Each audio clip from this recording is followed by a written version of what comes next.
What do you do when the storm you feared becomes the storm you're trapped in? When the winds don't listen, when the waves don't slow down, and when everything around you tells you that you're not going to make it? In Acts chapter 27, the Apostle Paul finds himself in a life-threatening storm, a storm so violent, so relentless, that even seasoned sailors lost all hope. But here's the mystery. How can a man remain calm when everyone else is panicking? How can faith stand when the ship is breaking apart? Here's the heart of the message.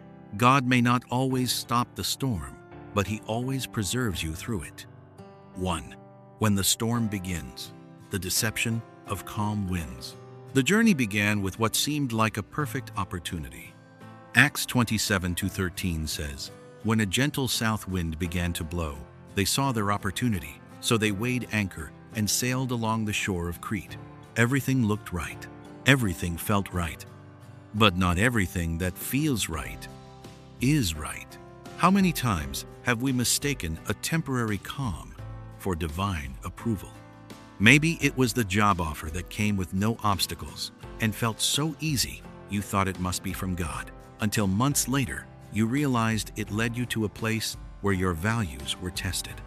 Or perhaps it was that peaceful season in a friendship or relationship where everything seemed smooth on the surface, but beneath it there were warning signs you chose to ignore. We have all faced moments when the calm before the storm made us believe we were on the right path, only to find out later that it was just a pause before things changed. A relationship that seemed peaceful, but led to heartbreak. A decision that felt easy, but led to chaos. A path that looked smooth, but ended in a storm. The sailors trusted the wind, but ignored the warning. Paul had already cautioned them. "I can see that our voyage is going to be disastrous."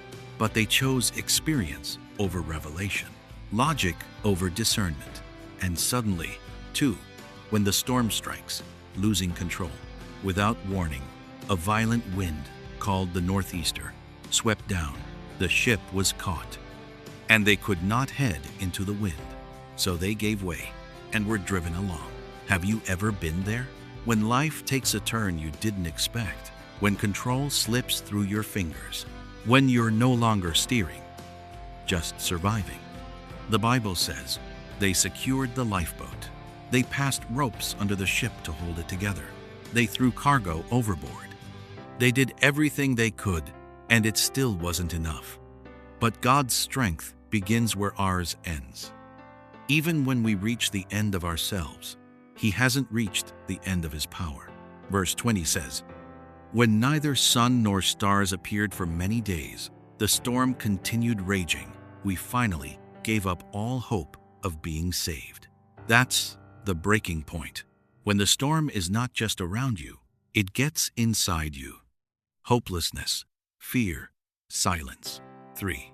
When hope returns, God speaks in the darkness. But when hope disappears, God speaks.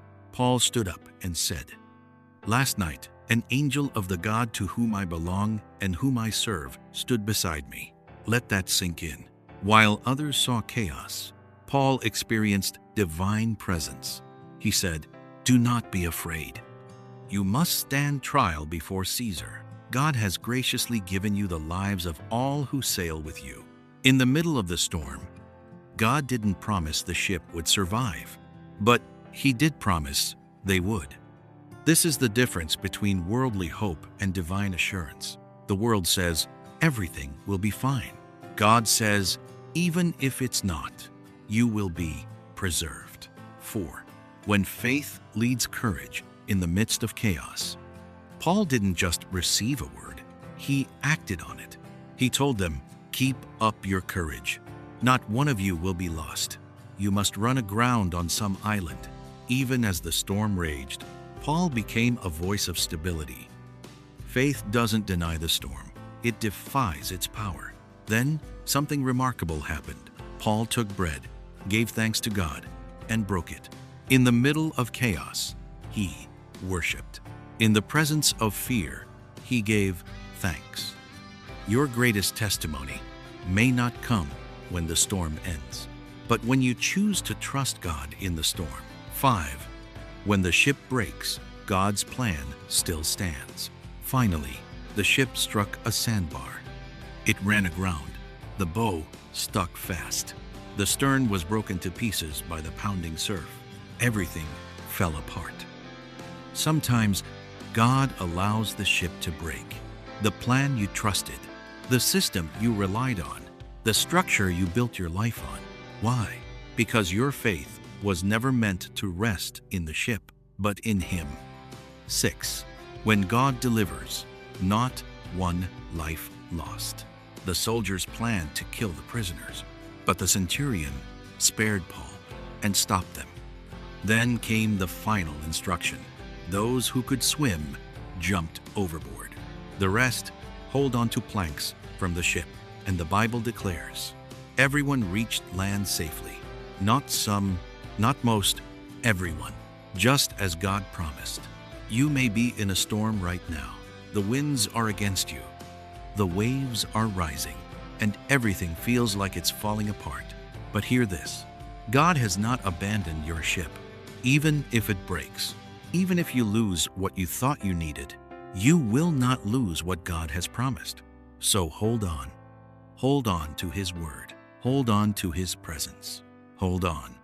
Even if all you have is a broken piece of what used to be. Because if God said you'll make it, you will reach the shore. If this message spoke to your heart, don't scroll away. Like this video to spread the message of hope. Subscribe for more powerful, faith-filled content. And comment below, I will make it through the storm. Share this with someone who feels like they're sinking. Because today, faith rises even in the storm.